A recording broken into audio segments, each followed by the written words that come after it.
അപ്പോൾ എല്ലാവരും സുഖമായിട്ടിരിക്കുകയാണെന്ന് വിശ്വസിക്കുന്നു.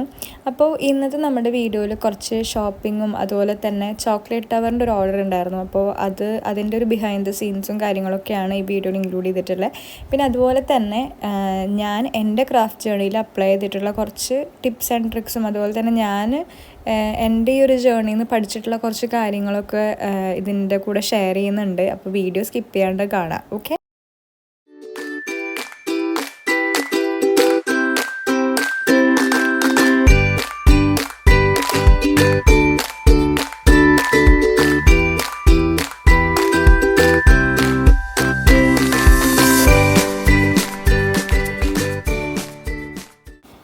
സോ നമ്മൾ ഇന്ന് ഷോപ്പിങ്ങിന് വന്നിട്ടുള്ളത് ഫെജിയിലാണ്.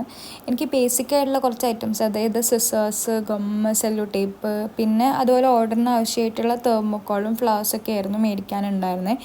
അപ്പോൾ ഞാൻ എപ്പോഴും ചെയ്യാറുള്ളത് ഷോപ്പിങ്ങിന് വരുന്നതിന് മുന്നേ തന്നെ ലിസ്റ്റൊക്കെ പ്രിപ്പയർ ചെയ്തിട്ടാണ് വരാറ്.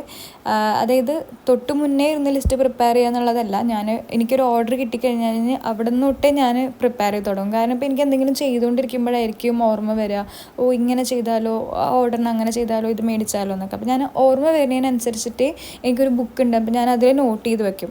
അപ്പോൾ ഇതുകൊണ്ട് നമ്മൾ ലിസ്റ്റ് പ്രിപ്പയർ ചെയ്യാനായിട്ടുള്ള 2 ഗുണങ്ങൾ എന്തെന്ന് വെച്ചാൽ, ഒന്നാമത്തെ കാര്യം എന്ന് പറഞ്ഞാൽ ഇതുപോലെ ഇമ്പോർട്ടൻ്റ് ആയിട്ടുള്ള കാര്യങ്ങൾ മിസ് ഔട്ട് ചെയ്യാനുള്ള ചാൻസസ് കൂടുതലാണ് നമ്മളിങ്ങനെ ഷോപ്പിങ്ങിനൊക്കെ വരുമ്പോൾ. അപ്പോൾ അത് പ്രിവെൻറ്റ് ചെയ്യും. പിന്നെ അതുപോലെ തന്നെ രണ്ടാമത്തെ കാര്യം എന്ന് പറഞ്ഞാൽ അറിയാമല്ലോ, ഷോപ്പിംഗ് എന്ന് പറഞ്ഞാൽ ഭയങ്കര ടൈം കൺസ്യൂമിങ് ആണ്. അപ്പോൾ ടൈം മാനേജ്മെൻറ്റിന് ഒരു ബെസ്റ്റ് ഓപ്ഷനാണ് ഇങ്ങനെ ലിസ്റ്റ് പ്രിപ്പയർ ചെയ്ത് വരിക എന്നുള്ളത്. അങ്ങനെ നമ്മുടെ ഷോപ്പിങ്ങും പരിപാടികളൊക്കെ കഴിഞ്ഞു. നമുക്കൊരു ചോക്ലേറ്റ് ടവറിൻ്റെ ഓർഡർ ഉണ്ടായിരുന്നു. അപ്പോൾ അതിന് വേണ്ടിയിട്ട് കുറച്ച് ചോക്ലേറ്റ്സ് മേടിക്കണമായിരുന്നു. അപ്പോൾ അത് മേടിക്കാനാണ് നമ്മൾ നേരെ പോയത്. പിന്നെ കസ്റ്റമർ പ്രത്യേകം പറഞ്ഞിട്ടുണ്ടായിരുന്നു ഡയറി മിൽക്ക്, അതും 10 റുപ്പീസിൻ്റെ ഡയറി മിൽക്ക് വെച്ചിട്ട് തന്നെ ഈ ചോക്ലേറ്റ് ടവർ ചെയ്യണം എന്നുള്ളത്.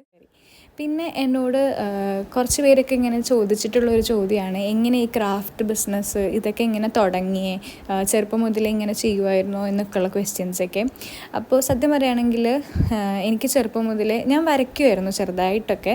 പക്ഷെ എന്നാൽ ഈ ക്രാഫ്റ്റ് പരിപാടികളൊന്നും അങ്ങനെ ഉണ്ടായിരുന്നില്ല. നമ്മൾ സ്കൂളിലൊക്കെ നമുക്ക് വർക്ക് എക്സ്പീരിയൻസ് അവരൊക്കെ ഉണ്ടാവുമല്ലോ, അങ്ങനെയൊക്കെ ചെയ്യാറുണ്ടെന്നല്ലാണ്ട് അങ്ങനെ ഇരുന്നൊരു പാഷൻ പോലെ ചെയ്യുക അങ്ങനെയൊന്നും എനിക്കുണ്ടായിരുന്നില്ല. അങ്ങനെ കൊറോണയുടെ സമയത്താണ് ഞാനൊരു ജേർണലിംഗ് പേജ് സ്റ്റാർട്ട് ചെയ്യണേ.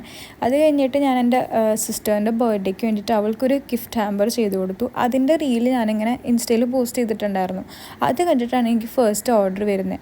സത്യം പറഞ്ഞാൽ ആ ടൈമിൽ ഞാൻ ഭയങ്കര കൺഫ്യൂസ്ഡ് ആയിരുന്നു, കാരണം എനിക്കറിയില്ല എന്താ ചെയ്യേണ്ടതെന്ന് പോലും. പക്ഷേ ഇങ്ങോട്ട് വന്ന റിക്വസ്റ്റ് ആയതുകൊണ്ട് എനിക്കത് നോ പറയാനും പറ്റിയില്ല. അങ്ങനെയാണ് ആ ഓർഡർ ചെയ്ത് കൊടുത്തത്. അന്ന് എനിക്ക് അറിയണ്ടായിരുന്നില്ല എന്താ ചെയ്യേണ്ടത്, ഇങ്ങനെ ഒരു പ്രൊഡക്റ്റിന് പ്രൈസ് കൊടുക്കണ്ടേ, എവിടെ നിന്ന് സാധനങ്ങൾ മേടിക്കണ്ടേ, ഒരു ഐഡിയ ഇല്ലാണ്ടാണ് ഞാൻ ആ ഗിഫ്റ്റ് ചെയ്ത് കൊടുത്തത്.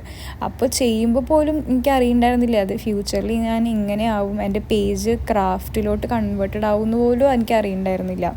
അപ്പോൾ എനിക്ക് നിങ്ങളോടും ഇതാ പറയാനുള്ളത്, നമുക്ക് ഇന്ന ടൈമെന്നൊന്നുമില്ല. ചിലർ അൺഎക്സ്പെക്റ്റഡ് ആയിട്ട് ഇങ്ങനെ ഒരു ഫീൽഡിലോട്ട് വരും, ചിലർ പ്ലാൻഡ് ആയിട്ട് വരും, ഒക്കെ ഒരു ഫ്ലോയിൽ സംഭവിക്കുന്നതാണ്. പിന്നെ നമുക്ക് 0 ഇൻവെസ്റ്റ്മെൻറ്റ് വെച്ചിട്ടൊരു ബിസിനസ് സ്റ്റാർട്ട് ചെയ്യാൻ പറ്റുന്നുണ്ടെങ്കിൽ അതിനുള്ളൊരു ബെസ്റ്റ് ഓപ്ഷനാണ് ഈ ഒരു ക്രാഫ്റ്റ് ഫീൽഡ് എന്നുള്ളത്. നമുക്ക് സ്കില്ല് മാത്രം മതി. ഇനിയിപ്പോൾ സ്കില്ലില്ലെങ്കിൽ കൂടെ നമുക്ക് പ്രാക്ടീസ് ചെയ്ത് ആ സ്കില്ല് ഉണ്ടാക്കിയെടുക്കാം.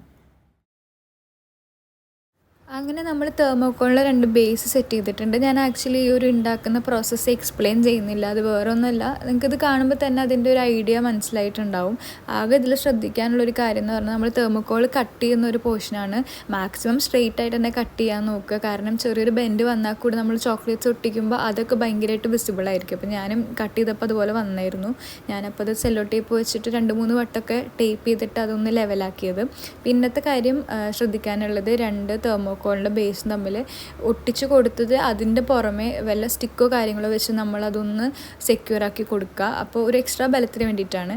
ഈ 2 കാര്യങ്ങളും മാത്രം ശ്രദ്ധിച്ചാൽ മതി. ബാക്കി പ്രോസസ്സൊക്കെ ഭയങ്കര സിമ്പിളാണ്.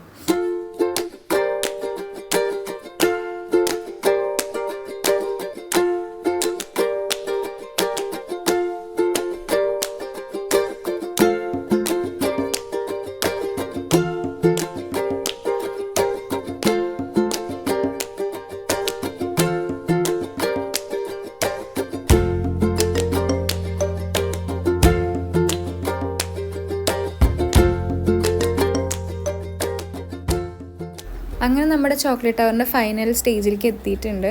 നമുക്കിനി ഇതിലേക്ക് ഒരു വാച്ച് ഗിഫ്റ്റ് റാപ്പ് ചെയ്തിട്ടും കൂടെ ആഡ് ചെയ്യാനുണ്ടായിരുന്നു. അപ്പോൾ ഞാനിത് 2 ദിവസം എടുത്തിട്ടാണ് ഇത് കംപ്ലീറ്റ് ചെയ്തത്. ഫസ്റ്റ് ഡേ വാച്ച് ഡെലിവർ ആയിട്ടുണ്ടായിരുന്നില്ല. അപ്പോൾ സെക്കൻഡ് ഡേ ആണെങ്കിൽ ഞാനത് വീഡിയോ എടുക്കാനും വിട്ടുപോയി, ഒരു ഹറിബറിയിൽ ചെയ്തു പോയി.